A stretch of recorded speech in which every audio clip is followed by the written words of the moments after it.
പ്രിയമുള്ളവരെ, ഇന്നിപ്പോൾ സോഷ്യൽ മീഡിയയിൽ ഏറ്റവും കൂടുതൽ ചർച്ച ചെയ്യപ്പെടുന്നത് പട്ടികജാതിക്കാരുടെ പാട്ടിനെക്കുറിച്ചും പട്ടികജാതിക്കാരുടെ കലകളെക്കുറിച്ചുമാണ്. ഇന്നിപ്പോൾ തമ്പ്രാക്കന്മാരുടെ പാട്ടുകൾക്ക് എവിടെയാണ് ആരാധകരുള്ളത്? തമ്പ്രാക്കന്മാർ ഞങ്ങളോട് പറയുന്നത് എന്താണെന്നറിയോ? ഞങ്ങൾ പറയുന്നത് നിങ്ങൾ കേട്ടനുസരിച്ച് നിന്നാൽ മതി എന്നാണ് ഞങ്ങളെ തലയിൽ വെച്ച് കെട്ടുന്നത്.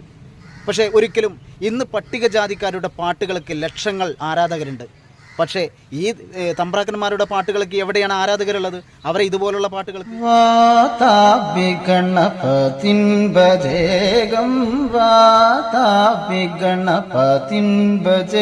ഇവരുടെ ഈ പാട്ടുകൾക്ക് ലക്ഷങ്ങൾ ഒഴുകിയെത്തി നിങ്ങൾ കണ്ടിട്ടുണ്ടോ? യഥാർത്ഥത്തിൽ ഇവിടെ സംഭവിച്ചത് എന്താണെന്ന് വെച്ചാൽ, ബാലഗോകുലത്തിൽ ആളുകൾ കുറഞ്ഞു തുടങ്ങി. ഇന്ന് ഞങ്ങളുടെ പട്ടികജാതിക്കാരുടെ പാട്ടുകൾക്കാണ് ആരാധകർ ഒഴുകിയെത്തുന്നത്. അപ്പോൾ ഈ ബാലഗോകുലത്തിലുള്ള ആളുകൾ കുറഞ്ഞു തുടങ്ങിയപ്പോൾ ഉള്ള ഒരു പ്രശ്നങ്ങളാണ് ഇതിനൊക്കെ വഴിയൊരുക്കിയിട്ടുള്ളത്. എന്തായാലും പട്ടികജാതിക്കാരുടെ പാട്ടുകൾക്ക്, പട്ടികജാതിക്കാരുടെ ആട്ടങ്ങൾക്ക്